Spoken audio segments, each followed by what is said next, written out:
Welcome to Public Account, where real-life nightmares come alive. Prepare to be haunted by chilling tales of the unknown, drawn from actual events. Lights off, volume up, and remember, these horrors are closer than you think. Subscribe, if you dare.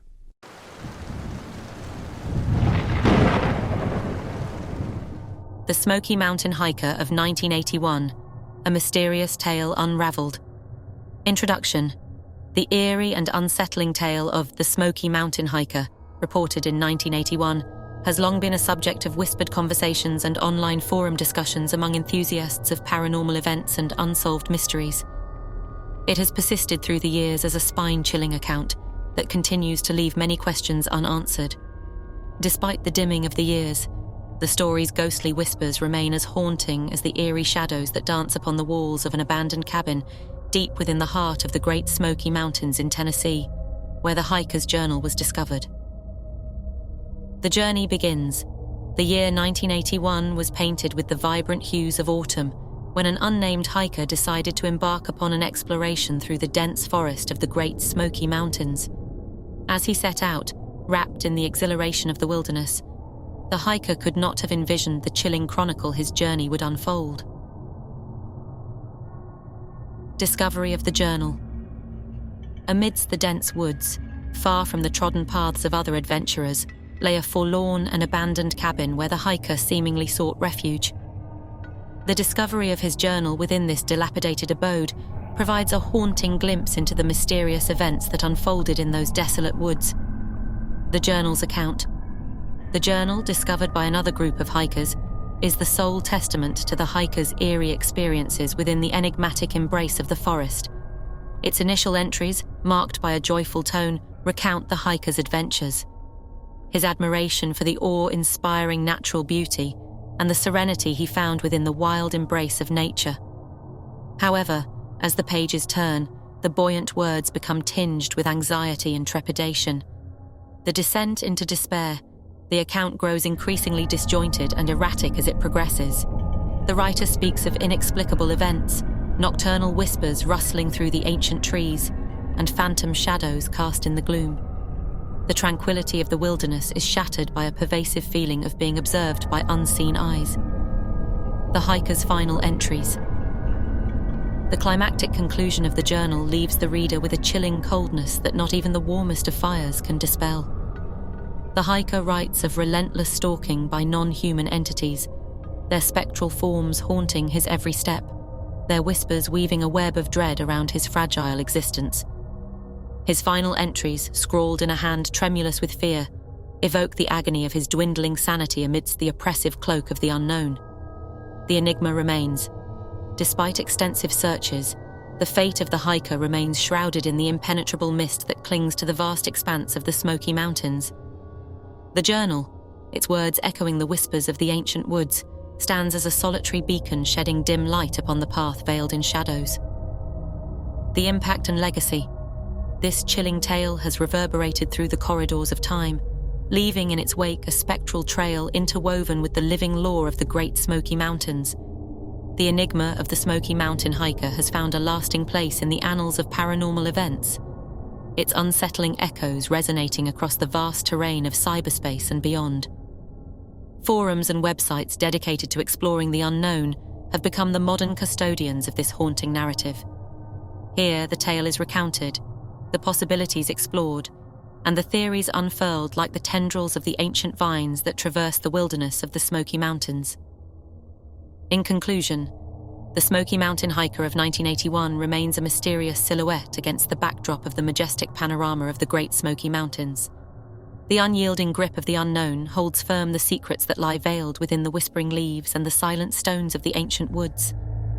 As the tale is recounted amidst the hallowed halls of virtual realms, the spectral echoes of the hiker's anguished cries mingle with the celestial music of the cosmos, a haunting refrain in the grand symphony of the universe resonating across the boundless expanse of time and space, leaving a chilling legacy of mystery, fear, and intrigue.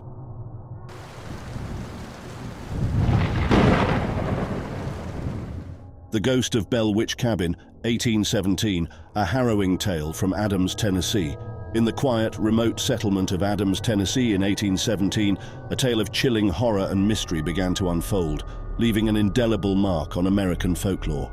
This is the daunting account of the Bell family, who found themselves caught in the malevolent grip of an entity known throughout history as the Bell Witch. The legend, brought to life through historical documents, newspapers, books, and various online platforms, continues to haunt the imagination of all who delve into this disturbing narrative. The story is rooted in the real lives of the Bell family. John Bell, a respected farmer, moved with his family to Adams, Tennessee in the early 1800s, seeking a peaceful life on their newfound expansive farmland. However, peace was a fleeting dream, soon to be shattered by the onset of inexplicable and terrifying events that would torment the Bells for years. The haunting began subtly. The family heard gentle, unexplained noises echoing through their cabin. The whispers of an unseen presence brushed past their ears, murmuring unintelligible words that sent shivers down their spines. Yet as days melded into nights, the entity's disruptions intensified. The family was awoken by loud banging on the walls, their peaceful slumber shattered by the resonant sounds of an unknown force. The spectral assault grew in vehemence. Members of the Bell family recounted physical attacks at the hands of this invisible assailant. They spoke of being slapped, pinched and scratched with such brutality that marks were left upon their skin, bearing testimony to their unseen adversary's wrath. The ominous atmosphere within the cabin grew, stifling the once joyous and harmonious life the Bells had cherished. In the midst of this nocturnal terror, strange creatures were reported to roam the Bells' land. Witnesses and family members observed unfamiliar animals whose ominous appearance and behaviors further enhanced the air of dread enveloping the farm. The nights were dominated by these phantasmal beasts and the continuous terror inflicted upon the Bell household. Word of the chilling occurrences at the Bell cabin spread like wildfire, igniting a blaze of fear and curiosity throughout the burgeoning Tennessee community. Neighbors and friends, defying the shadows of trepidation, ventured to the Bell's abode to experience the supernatural events firsthand. Many a brave soul fled the cabin, their skepticism shattered by the undeniable presence that ruled the Bell home. As the entity's reign of terror persisted, the matriarch of the family, Lucy Bell, found herself at the center of a peculiar dichotomy.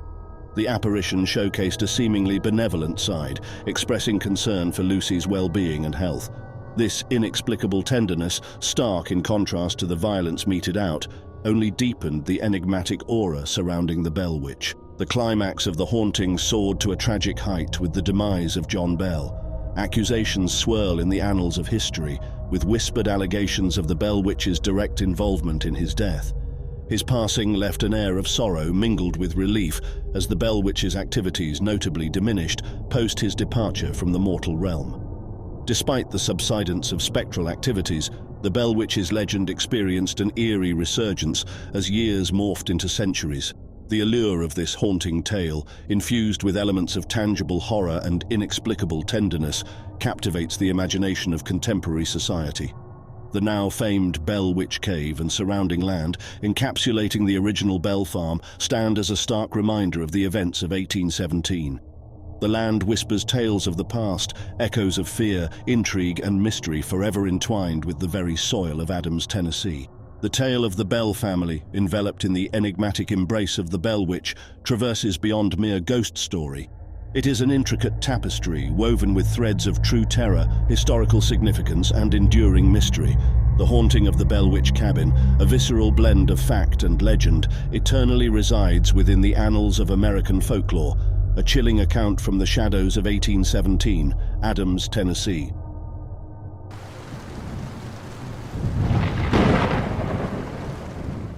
The Cabin Witch of Bellows Falls, 1800s. In the quaint town of Bellows Falls, Vermont, an unnerving tale unfurled in the late 1800s, leaving behind a spectral residue that still haunts the memories and stories whispered within the community. Known as the Cabin Witch of Bellows Falls, this true account, reported by the local newspapers of that epoch, reveals a bewildering narrative of a mysterious entity said to have tormented the occupants of a modest cabin situated in the wooded outskirts of the town. In the year 1887, the modest town of Bellows Falls was startled by the uncanny reports emanating from a secluded cabin. The Clark family, comprising of a father, mother, and their 2 children, had recently moved into the modest homestead, yearning for a life of peaceful country living.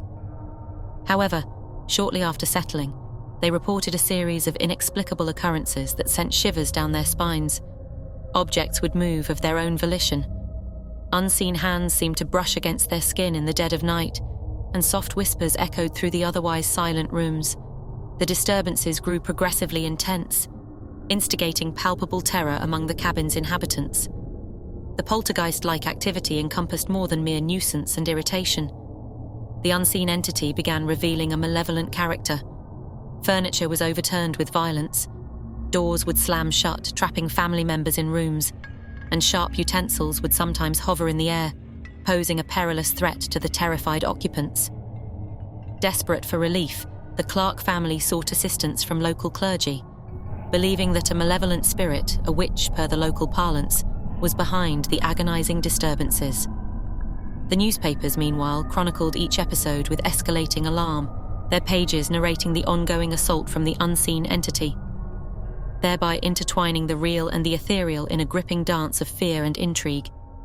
The public, already engrossed with stories of the supernatural, followed the saga of the cabin witch with bated breath. In a bid to rid themselves of the malevolent force, the family welcomed a local priest to their home. The humble cabin turned into a battleground of spiritual dimensions. The priest, armed with his faith and holy relics, initiated the process of exorcism, seeking to banish the evil that had tormented the Clarks. As per the reports, the spiritual confrontation reached a dramatic crescendo as the entity unleashed a tempest within the cabin's confines. Shrouding the space in darkness, its fury tangible in the chilling winds that upended the domestic tranquility. Nevertheless, the persistence of the priest in his holy endeavor eventually brought serenity. As abruptly as the tempest had unfurled, calm descended upon the cabin, the oppressive darkness replaced by a soothing celestial light, signaling the departure of the malicious spirit. The witch, whose malevolent reign had sent waves of terror through the quiet corridors of the cabin, was banished into oblivion. The aftermath of this chilling saga left a profound imprint on Bellows Falls. The cabin, once a symbol of pastoral serenity, was forever shadowed by the spectral events of those eerie days. The Clark family, though relieved of the spectral menace, opted to vacate the now peaceful dwelling, their memories tarnished by the haunting ordeal. They vanished into anonymity, their names remembered solely in the chilling annals of the mysterious encounter with the cabin witch. To this day, the tale of the cabin witch of Bellows Falls endures as a chilling testament to the town's enigmatic past. The cabin stands still, shrouded by the emerald embrace of the verdant woods, its silence whispering tales of the ethereal encounter that blurred the lines between the corporeal and the spiritual. The cabin witch, banished to the nether realms, leaves behind echoes of her spectral presence, a haunting memory in the chronicles of Bellows Falls. Though the current era, with its scientific temperament, may view the account with a lens of skepticism, the allure of the mysterious and the supernatural continues to enthrall the human spirit.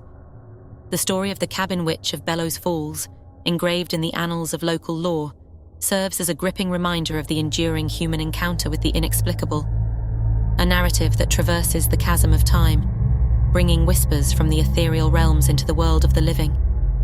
It is in the stillness of the night, amid the shadowy embrace of the whispering woods, that the tale resurrects, its spectral fragments interweaving with the hushed breeze, narrating the chilling saga to the solitary cabin, standing as a silent sentinel to the mysterious events of the eerie past.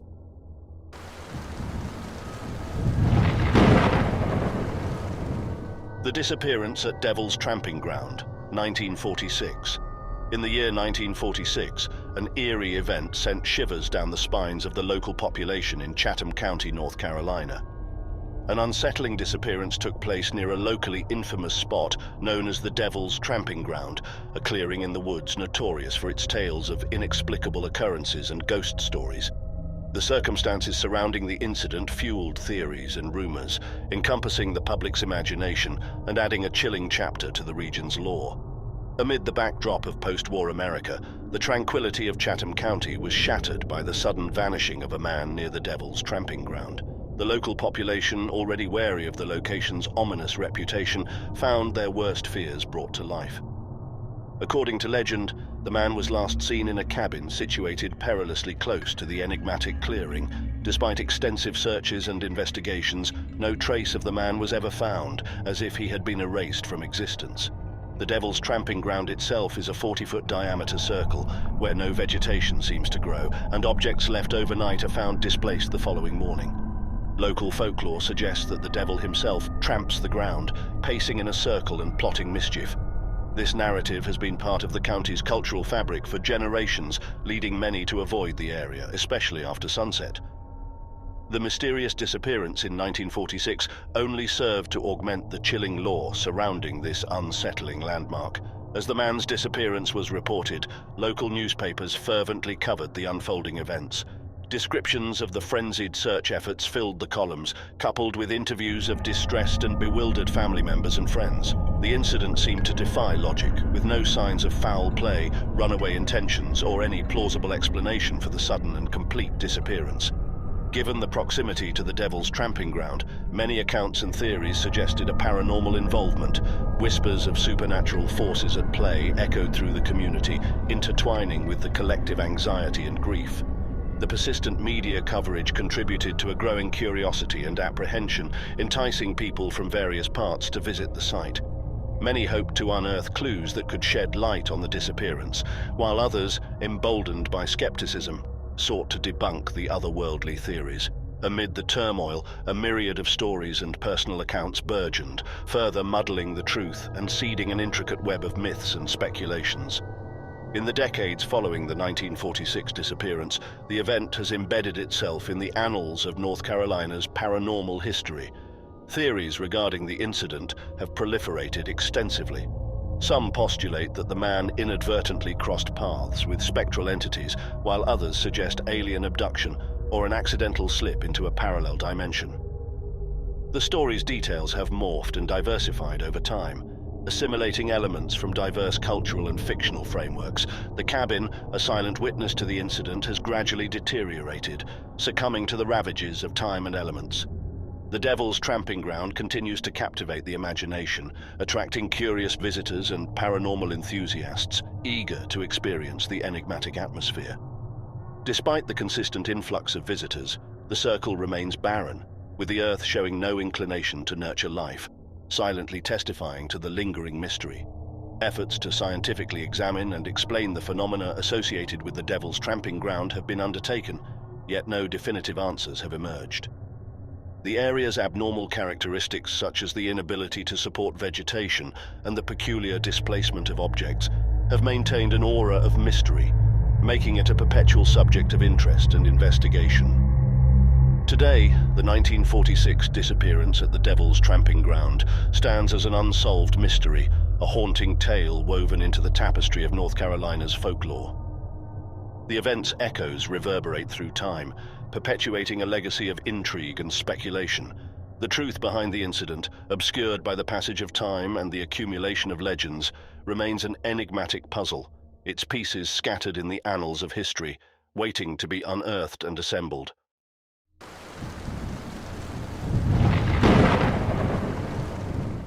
The Bigfoot sighting at Ape Canyon, 1924, a remarkable tale. In the early summer of 1924, nestled within the rugged terrain of Mount St. Helens, Washington, a bizarre incident unfolded that would go down in the annals of American folklore and fuel the mysterious legend of Bigfoot. This event, known today as the Bigfoot sighting at Ape Canyon, 1924, would become a crucial foundation to the body of accounts that support the existence of an elusive hominid lurking in the uncharted territories of North America, the characters and setting. The location was Ape Canyon, an appropriately named and remote gorge at the base of the majestic Mount St. Helens, known for its breathtaking beauty and treacherous landscapes. The main character in this bewildering narrative was Fred Beck, a miner who, alongside his fellow workers, encountered what they reported as ape men. The encounter. The day began as a routine excursion for Fred Beck and his companions. The men were set about their work, oblivious to the uncanny experience that awaited them. As recounted by Beck, the miners were suddenly and violently ambushed by a group of mysterious creatures during their stay in a remote cabin in the canyon. With a sudden onset, the silence of the wilderness was shattered by an assault of stones pelting against the humble wooden structure. This initial attack marked the beginning of a night-long siege. The bewildered miners found themselves trapped inside the cabin, clinging to their rifles, while the attackers, described as ape men, hurled rocks and attempted to breach the wooden haven. Beck and his companions reported the creatures to be covered in long black hair, standing at a towering height with immense strength and agility. Their inhuman screams echoed throughout the canyon, leaving the men in a state of dreadful anticipation, the night-long ordeal. Throughout the terrifying night, as the rocks continued to hammer the cabin walls and the massive creatures exerted their force trying to break in, the miners remained barricaded inside. With each attempt of the ape men to infiltrate the cabin, the miners' resistance was put to the test, holding their ground with grit and courage, desperate to survive the inexplicable onslaught. The men were aware of the local Native American legends that whispered of mysterious beings inhabiting the deep woods. These beings were believed to be spirits of the forest, often seen as protectors of the natural world. Faced with the tangible terror that seemed to have leaped out from the pages of myth, the miners could only speculate the reason behind the sudden and unprovoked attack. The dawn of relief. As the first light of dawn trickled through the broken cabin windows, the assault unexpectedly ceased. The silence, although a stark contrast to the chaos of the night, offered little comfort to the beleaguered men. The creatures had vanished, melting back into the thick forests from whence they came. Beck and his friends, though shaken and battered, survived the ordeal and hurriedly vacated the canyon, vowing never to return. The aftermath and legacy. Beck's account of the Ape Canyon incident spread like wildfire, igniting a surge of interest and curiosity among enthusiasts and skeptics alike. The story stood as one of the earliest reported Bigfoot encounters in the United States, long before the term Bigfoot even came into common parlance. It continues to be recounted in books, documentaries, and websites dedicated to unraveling the Bigfoot mystery, with diverse interpretations. Skeptics argue the event as a fabrication or a misidentification, proposing theories ranging from a bear attack to local tribesmen trying to scare the miners away from the sacred lands.